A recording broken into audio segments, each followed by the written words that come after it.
エレン、どうして泣いてるの？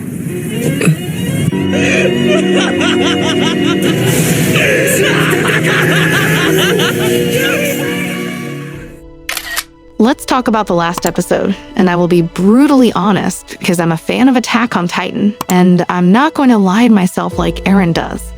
There's a big difference between someone who takes people freedoms and someone who gives them freedoms. I'm not saying the ending was bad, but it's not as great as Attack on Titan. In this video, we will talk about Eren's philosophy of life and the concept of time travel in the Attack on Titan. Complete the video to the end so you know all my feelings and thoughts about it. And how much is my rating for the end out of 10? When Attack on Titan began, we were introduced to a child in the episode 1. At glance, he appeared innocent and full of childhood wonder. However, as the story unfolded, the writer skillfully portrayed how Eren's character transformed into someone consumed by hatred and driven by a thirst for revenge due to his surroundings. His intense animosity towards the Titans stems from their role in his mother's death. He yearns to eliminate every Titan and reclaim his freedom that was taken away when he lost his mother. But it turns out that all of this was merely a facade. Eren had convinced himself of this illusion in order to pursue his dream, a world without boundaries where nature flourishes abundantly. This vision was something he frequently discussed with Armin. The idea of a land adorned with rivers and mountains, a place where they could roam freely. But what shocked Eren was that there were billions of people living in this land that Eerin imagined empty.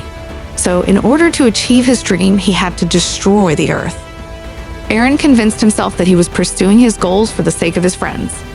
But he actually caused the death of his friends, like Sasha, and many of his friends died because of Eren and his ambition.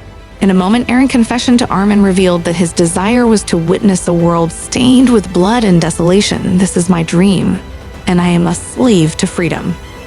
Eren was determined to achieve his dream, even if it meant sacrificing everything, including the freedom of others. Eren acknowledged her foolishness in granting immense power. Despite all this, Eren thought of doing the best possible possibility through the path, which is to achieve his dream and make his friends heroes in the eyes of the world, and bring peace to the island of paradise for a temporary period. Some of you may ask if Eren can see and can control the past and the present and the future. Why is the best good for him? You feel like he has lost the war. Why he does not change the future according to his will? Well, you see, no matter what Eren does to manipulate time, the ultimate outcome will still be his death and the destruction of Paradise Island. Let me delve further into the concept of time in the world of Isayama. Time poses a challenge when incorporated into any creation as it intertwines with the concept of time travel, which remains purely theoretical without empirical evidence. Each writer envisions time in their way and establishes rules that align with their artistic vision. In Attack on Titan, Isayama introduced laws concerning time. These laws aim to convey the notion that the end's inevitable, and that time follows a pattern repeating itself without the possibility of alteration. And that time is a circle that repeats itself every time, and this system cannot be changed. All Eren can change is events. Fate will be the same. Irene's death at the end of the story and the destruction of Paradise Island. Eren tried all the time the paths to change the fate and all the expected possibilities. He tried to run away with Mikasa and not do the tamping, and the result was his death and the destruction of the island of Paradise. Even if he killed all the inhabitants of the earth, the island will be divided into divisions, and they will destroy themselves. The idea that Isayama leads to convey is that wars will remain with humanity so that no human remains and the wars will end. But Isayama has a problem with the way the latest events are narrated. What I mean in my words is that anyone who does not understand the theories of time and does not understand the philosophy of writing characters will criticize the end of the Attack on Titan. I'm not saying that the end is great, but it is not that bad. I wanted to share my story with you. I started my channel in early 2023 because I love talking about and reviewing movies and series. YouTube seemed like the perfect platform for me to express myself, as there are people who share my interest in reviewing movies. However, I have been feeling discouraged because I haven't received enough support. I have made the decision that if I don't reach 1,000 subscribers within a month, I will stop uploading videos. I have until the end of November to reach this goal, so please help me continue on this journey. Why did Yomir love the unjust king? Let's discuss the perpetual curse of Titans that lasted for 1,000 years, which raised the question, what is the reason behind its existence? As it turned out, the curse arose from Yomir, who was fascinated by King Fritz. Despite the king's cruel actions of burning her, cutting off her tongue and subjecting her to torture, Yomir maintained his loyalty. Some now ask why Yomir loved him after he did all this to her. Simply put, this is called in psychology Stockholm Syndrome, which is when a person is placed in a situation where they feel unable to control their destiny. The feeling is an intense fear of being physically harmed and the belief that all control falls into the hands of the tortured and captive person. Hence, may produce a survival strategy that develops into a psychological response that includes empathy and support for the person who captures or tortures them. Generally, Yomir has continued in this tragedy for about 2,000 years. Let's call this suffering. This is the suffering of love. Yomir wanted someone to end this suffering and apparently chose Mikasa. The reason Yomir chose Mikasa is due to Yomir's idea of Mikasa. She has seen herself in Mikasa.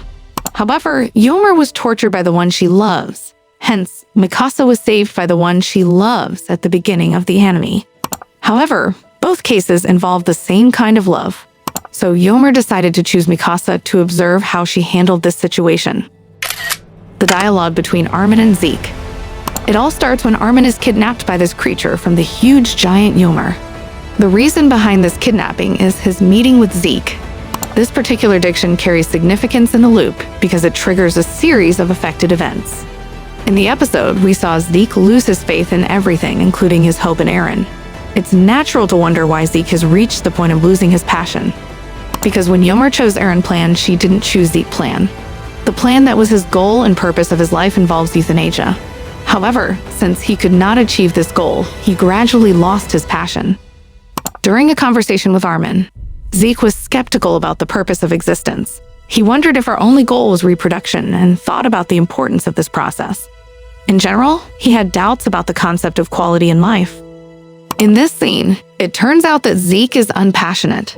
Armin Lehua's conversation eventually led him out of path. Armin helped him discover the truth by sharing his perspective that nobody truly understands the concept of existence. However, what really matters in life is not finding all the answers, rather appreciating and paying attention to the things we have. Armin provided him with clarification. He told him that there was a time when I was chasing Mikasa and Eren near the tree. I found meaning in those moments, even if they did not contribute to any purpose that served the idea of reproduction, but it's important to me.